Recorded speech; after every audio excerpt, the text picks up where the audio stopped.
જો તમે પણ ડ્રાયફ્રૂટ કટર લેવાનું વિચારતા હો તો આ વિડીયો એક વખત ચોક્કસથી જોજો। આ ડ્રાયફ્રૂટ કટર અત્યારે ખૂબ જ ટ્રેન્ડમાં છે। ઓનલાઈન હોય કે ઓફલાઈન હોય દરેક જગ્યાએ તમને આ ડ્રાયફ્રૂટ કટર જોવા મળશે।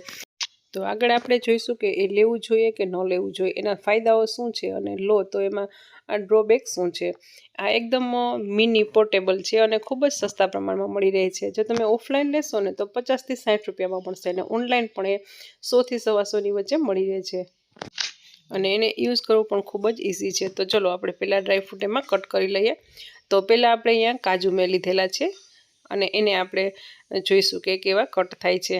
બસ એને આવી રીતે જે આકો છે એમાં આવી રીતે ફસાવી હાથમાં લઈ અને બસ આવી રીતે ગોળ ફેરવશો ને એટલે તરત જ એમાં ડ્રાયફ્રૂટ કટ થઈ જશે। જો એકદમ બારીક જ્યારે તમે સ્વીટ બનાવો ને તો ગાર્નિશિંગ માટે આપણે આવી રીતે ઝીણી કતરણની જરૂર હોય ને ત્યારે તમે આ સ્લાઇસરનો ઉપયોગ કરી શકો છો। ખૂબ જ ઇઝીલી થઈ જશે। નાના બાળકો પણ એનો ઉપયોગ કરી શકશે, બિલકુલ એફર્ટ પણ નહીં લગાવવું પડે। અને જુઓ કેટલી એકદમ પાતળી સ્લાઇસ થઈ જાય છે। તો એવી રીતે અહીંયા આપણે પિસ્તાને પણ કતરણ કરી જોઈશું, ખૂબ જ આસાનીથી એ પણ થઈ જાય છે। જુઓ છે ને, બસ આવી રીતે તમે ફેરવશો એટલે ડ્રાયફ્રૂટની આવી રીતે કતરણ નીકળશે। એવી જ રીતે તમે અહીંયા બદામ છે, મગફળીના દાણા છે કે અખરોટ કોઈ પણ વસ્તુનો તમે આવી રીતે સ્લાઇસ કરી શકો છો।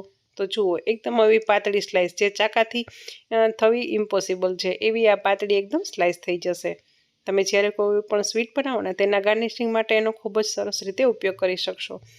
તો બદામ જે છે એ ખૂબ જ હાર્ડ હોય છે, તો એ પણ આમાં એકદમ ઇઝીલી સ્લાઇસ થઈ જશે। જુઓ એમાં પણ આવી રીતે ફેરવો, કદાચ એવું હોય તો સેજ પ્રેસ કરી અને ફેરવશો એટલે એકદમ સરસ ઝીણી એકદમ સ્લાઇસ થઈ જશે। તો આ તો રહ્યા એના ફાયદા, પણ એમાં ડ્રોબેક શું છે તો કે તમે એમાં સ્લાઇસ કરશો ને એ એકદમ પાતળી થશે, ઓલમોસ્ટ ભૂકો તો ન કહી શકાય પણ એકદમ પાતળી સ્લાઇસ થશે। તમે જ્યારે સ્વીટ બનાવો તો એમાં જો તમારે ઝીણા કટ કરવા હોય તો થોડી મોટી સ્લાઇસ કરવી હોય તો એ આમાં નહીં થઈ શકે, પણ જો તમારે આ ટાઈપની સ્લાઇસ કરવી હોય તો એનો ઉપયોગ ચોક્કસથી થઈ શકશે। અને એકદમ મિની પોર્ટેબલ છે, તો તમે ઓછી જગ્યામાં તમે એને રાખી પણ શકશો, સ્ટોર પણ કરી શકશો।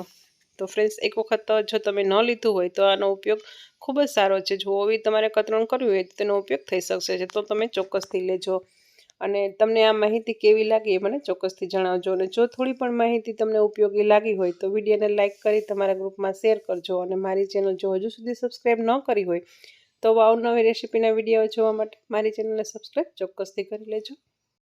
તો ચલો હવે મળીએ આગળના વિડીયોમાં, ત્યાં સુધી બાય બાય।